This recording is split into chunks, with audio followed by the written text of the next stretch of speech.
முதல்ல வந்து எங்களோட கேப்டன் ஆஃப் த ஷிப் எங்களோட டைரக்டர் தான், அவர் எஸ்பி சக்திவேல். அவரால் தான் இன்றைக்கி இந்த படம்.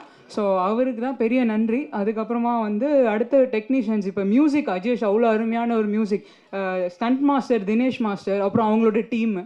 அதுக்கப்புறம் அந்த அவங்க ட்ரெயின் பண்ண அவர் செந்து, அவர் வந்து லைக் லிட்ரலாக அவர் ஒரு பெரிய ஆளுங்க.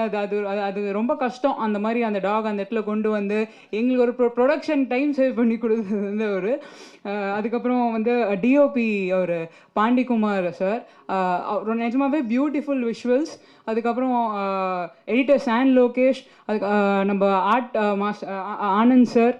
அவர் வந்து இப்போ அவரே சொன்னார்ல உங்களுக்கு அந்த வித்தியாசம் தெரியாதுன்னு. உண்மையாகவே உங்களுக்கு இது வந்து செட்டு வச்சுருக்காங்களா இல்லை நேச்சரா அப்படின்ற டிஃப்ரென்ஸ் தெரியாது உங்களுக்கு. ஏன்னா அந்த அளவுக்கு படத்தில் வந்து அவ்வளோ அழகாக அந்த நேச்சுரலாக காமிக்கணும், அந்த காடு அது எல்லாமே காமிக்கணும்னு சொல்லி அந்தளவுக்கு நல்லா பண்ணியிருக்காரு சார். அதுக்கப்புறம் எஸ்எஃப்எக்ஸ் பண்ணது அழகிய கூத்தன் சார், மிக்சிங் ஹரிஷ் சார், அவர் அப்புறமா கலரிஸ் ரங்கா சார், இவங்க எல்லாம் டெக்னீஷியன்ஸ்லாம் நான். ஓகே, ஸோ இவங்க எல்லாருக்குமே வந்து ஃபஸ்ட்டு தேங்க்ஸ். அண்ட் இன்றைக்கி எங்களை வந்து ப்ளஸ் பண்ண வந்த மிஷ்கின் சார், அதுக்கப்புறம் பிரதர் தமிழரசன், அதுக்கப்புறம் அருண் விஸ்வா சார், இவங்க எல்லாருக்குமே ரொம்ப நன்றி. அதே மாதிரி ரஜினி சார் அவருக்கும் எங்களோட ட்ரெய்லர் பார்த்துட்டு எங்களை வாழ்த்தின அவருக்கும் ரொம்ப நன்றி. முக்கியமாக அந்த காஸ்ட் வந்து குணாநிதி, அப்பானி ஷரத், அவர் ரொம்ப நல்லா பண்ணியிருப்பார் இந்த படத்தில். பார்த்தாலே ஒரு பயம் வரும் படத்தில், அந்தளவுக்கு பெர்ஃபார்ம் பண்ணியிருப்பார். செம்பன் வினோத் சார், தோழர் கொற்றவை, எல்லாரும் பாராட்டினாங்க. உண்மையாகவே ஸ்ரீரேகா மேம் அவ்வளோ அழகாக பண்ணியிருக்காங்க படத்தில். அதே மாதிரி ஓகே காஸ்ட் இது அப்புறம் அஜய், அதுக்கப்புறம் இதயகுமார், இவங்க 2 பேரும் படம் ஃபுல்லாக ட்ராவல் ஆகிருப்பாங்க. நீங்கள் சொன்ன மாதிரி இந்த அலங்குன்ற பேரை வச்சு அந்த பசங்களை வந்து நீங்கள் நல்லா நாளைக்கு அந்தளவுக்கு அவங்க தெரிவாங்க. அவ்வளோ எஃபோர்ட் போட்டு படத்தில் ஒர்க் பண்ணியிருக்காங்க. ஸோ மியூசிக் அஜேஷ், நான் சொல்லிட்டேன்னு நினைக்கிறேன் சார், ரொம்ப ஃபாஸ்ட்டாக முடிக்கணும்னு சொல்லிட்டுருக்கேன். இந்த சொல்கிறேன் நான் சொல்லிடுறேன், குமரேசன் நான் சொல்லிடுறேன், உங்களையும் சொல்லிடுறேன். இல்லை நம்ம வந்து இந்த மூவி வந்து இன்றைக்கி இல்லை ஃபஸ்ட்டு அடுத்து வந்து என்னோட இந்த படத்துக்கு வந்து ஒரு பேக் போனாக இருந்தது வந்து சபரீஷ் ப்ரொடியூசர், கோ ப்ரொடியூசர் சபரீஷ் அவர்கள். ஏன்னா அவர் இருந்ததுனால ஓகே அவர் எல்லாம் நம்மளுக்கு பார்த்துப்பார், நம்மளுக்கு எல்லாமே தெரியும். அந்த அளவுக்கு படத்தை வந்து சரி நம்ம ஏதோ பண்ணுறோம், இவங்க வராங்க நம்ம அப்படிலாம் இல்லை, ஒழுங்காக நான் என்ன பண்ணுறேன் எல்லாமே கரெக்டாக அந்த இது பண்ணுறேன் எனக்கு வந்து சொல்லிகிட்டே இருப்பார். அவரும் ப்ரொடியூசர் தான், பட் ஸ்டில் எனக்கு வந்து எல்லாமே ஓகே நம்ம இப்படி போயிட்டுருக்கு இது அவர் இருந்ததுனால எனக்கு ஒரு பெரிய ஸ்ட்ரென்த்து இந்த மூவியில். அதே மாதிரி இந்த நான் இன்னும் என்னோட இங்கே இருக்கவங்க எல்லாரையும் நான் தேங்க் பண்ணுறேன். கடைசியாக நான் சக்தி ஃபிலிம் ஃபேக்ட்ரி அவரை பற்றி நான் கடைசியாக வரேன். ஆனால் இந்த படம் இங்கே இருக்கிறவங்க எல்லாரையும் நான் தேங்க் பண்ணிட்டேன். அதை தாண்டி என்னோடய ஃபேமிலி மெம்பர்ஸ், என்னோடய 2 தாத்தாக்கள், என்னோடய பாட்டி ஆயா, அவங்க 2 பேருக்குமே வந்து என்னோட நன்றி. என்னோடய அப்பா அம்மா, முக்கியமாக இந்த மூவியில் எக்ஸிக்யூட்டிவ் ப்ரொடியூசராக இருப்பார் சங்கர் பாலாஜின்னு பேர் இருக்கும். அது வந்து என்னுடைய ஹஸ்பண்ட்.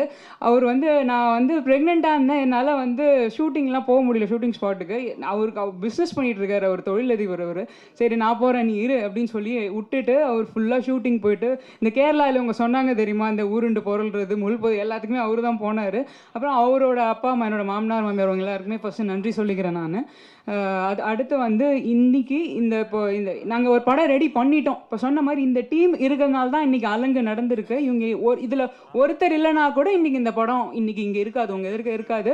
பட் இந்த படத்தை இப்போ உங்ககிட்ட கொண்டு வந்து சேர்க்குற ஒரு அச்சாணியாக வந்து சக்திவேல் அண்ணன். அவர்கிட்ட நாங்கள் படம் காமிச்சு அவர் படம் பார்த்துட்டு அவர் பண்ணுறோன்னே எங்களுக்கு சக்தி ஃபிலிம் ஃபேக்ட்ரி நம்ம படம் வந்து பண்ணுறேன்னு சொன்னோடனே சரி அப்போ நம்ம நல்ல படம் கொடுத்துருக்கோம் அப்படின்னு சொல்லிட்டு ஒரு செம கான்ஃபிடென்ஸ் எங்களுக்கு. ஏன்னா அவங்க தொடர்ந்து அவர் பண்ணுறாலே அவருக்கு அந்த ஒரு பேர் இருக்குது, சக்தி ஃபிலிம் ஃபேக்ட்ரி ஒரு மூவி பண்ணுதுன்னா அதுக்கு ஒரு ரெகக்னிஷன் இருக்குது. அது அந்தளவுக்கு அவர் பண்ணுறேன்னொடனே எங்களுக்கு ஸ்டார்டிங்லேருந்து இன்னி வரைக்குமே வந்து பெரிய சப்போர்ட். அண்ணன் படம் ஷூட்டிங்லேருந்தே அவருக்கு தெரியும் நாங்கள் என்ன பண்ணிகிட்ருக்கோம் எல்லாமே. ஸோ ஆனால் ரொம்ப நன்றிண்ணா நீங்கள் வந்து இது பண்ணுறது. இப்போ இப்போ நான் என்ன மெயின் இது என்னென்னா, இப்போ அந்த அலங்கு படம் வந்து இன்றைக்கி ஒரு நல்ல படம் நல்லா எடுத்துகிட்டு வந்திருக்க முக்கிய காரணம் வந்து டைரக்டர் சார் தான். ஏன்னா அவர் வந்து அன்றைக்கி கதை சொல்கிறப்ப நாங்கள் கேட்டுட்டோம். அண்ணா என்கிட்ட சொன்னார், உங்களுக்கு சொன்னார்ல, அவர் வந்து எனக்கு ஃபோன் பண்ணி சொன்னார். நான் வந்து கதை கேட்டோடனே நான் 2 விஷயம் தான் அவர்கிட்ட கேட்டேன். சார் நீங்கள் என்கிட்ட சொல்கிற கதை எனக்கு ரொம்ப பிடிச்சிருக்கு, இதில் நீங்கள் வந்து நான் கமர்ஷியலாக நீங்கள் வந்து ஹீரோயின் வைங்க அது வைங்க அதெல்லாம் நான் எதுவுமே எனக்கு வேணாம், வேணாம். ஆனால் நீங்கள் என்கிட்ட என்ன கதை சொன்னீங்களோ நீங்கள் இதை வந்து நீங்கள் திரையில் கொண்டு வரணும் சார். எனக்கு நீங்கள் அதை பண்ணிட்டா போதும். ஏன்னா என் மைண்டில் ஒரு கதை இருக்குது, அதை நீங்கள் கொண்டு வந்தீங்கன்னா நான் எனக்கு போதும் சார். அது நான் ஒரு நல்ல படம் கொடுத்துருவேன். நான் வந்து எங்கள் வீட்டில் பெருமைப்படுற மாதிரி நான் ஒரு படத்தை கொடுத்துருப்பேன். எனக்கு அந்த சந்தோஷம் இருக்குது, அதை பண்ணிவிடுங்கன்னு. ஸோ நாங்கள் கேட்டதை வந்து டைரக்டர் வந்து நான் எதிர்பார்த்ததை விட அதிகமாகவே பண்ணி கொடுத்துருக்காரு. ரொம்ப நல்ல படமாக நான் நினச்சதை விட நல்லா வந்திருக்கு படம். அதே மாதிரி டைரக்டர் சார், நான் கேட்ட மாதிரி நீங்கள் பண்ணிட்டீங்க. நீங்கள் கேட்டதை நான் பண்ணிட்டேன்னு நினைக்கிறேன். நீங்கள் கேட்டதெல்லாம் இந்த ப்ரொடக்ஷன் சைட்லேருந்து பண்ணி கொடுத்துருக்கோன்னு நம்புகிறேன். இன்னொரு எனக்கு ஒரு சந்தோஷமான விஷயம் என்னென்னா, இன்றைக்கி எல்லா விஷயத்தையும் எல்லோரும் சொல்லிட்டாங்க. ஸோ நான் திரும்ப அதுக்குள்ளே உங்களுக்கு சொல்ல போகிறதில்ல. பட் இந்த அலங்குன்ற வார்த்தை இருக்கு இல்லையா, இன்றைக்கி அந்த அலங்குன்ற வார்த்தை நிறைய பேருக்கு இதுக்கு முன்னாடி தெரியாது. பட் இன்றைக்கி அந்த வார்த்தை வந்து இன்றைக்கி தமிழ்நாடு ஃபுல்லாக அலங்கு அப்படின்னு ஒரு விஷயம் உங்களுக்கு அர்த்தம் தெரியுமோ தெரியாதானா அவங்க எல்லாருக்கிட்டையும் அது ரீச் ஆகிருக்குன்றதே எங்களுக்கு பெரிய சந்தோஷம். நான் டைரக்டர்கிட்ட கேட்டது வந்து நான் யோசிச்சுட்டே சரி அவர் தான் டைரக்டர், படம் பேர் வந்து அவங்க சஜஸ்ட் பண்ணுவாங்க, நம்ம போய் சொல்லக்கூடாது. ஏன்னா அவர் ஸ்கிரிப்ட்லேயே வந்து பார்த்தீங்கன்னா வைல்டு அப்படின்னு சொல்லிட்டு அந்த ஸ்கிரிப்ட் எழுதிட்டு வந்திருந்தார். ஐயோ இங்கிலீஷில் வைப்பாங்களா பேரை, நம்ம என்ன சொல்கிறது, நம்ம போய் இப்படி பண்ணுங்க அப்படி மாற்றுங்க நம்ம கேட்கலாம். பட் அது அவங்களோட கதை தானே, நம்ம அதில் பெரிய சேஞ்சஸ் பண்ணக்கூடாதுன்னு.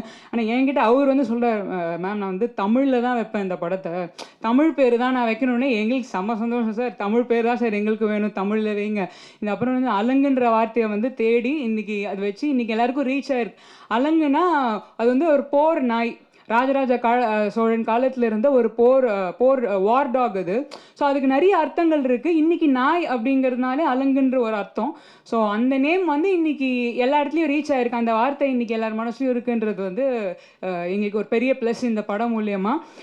அதே மாதிரி இது ஒரு இந்த காஸ்ட் அண்ட் க்ரூ வந்து ரொம்ப எனக்கு ஒரு பிளெஸ்ஸிங்.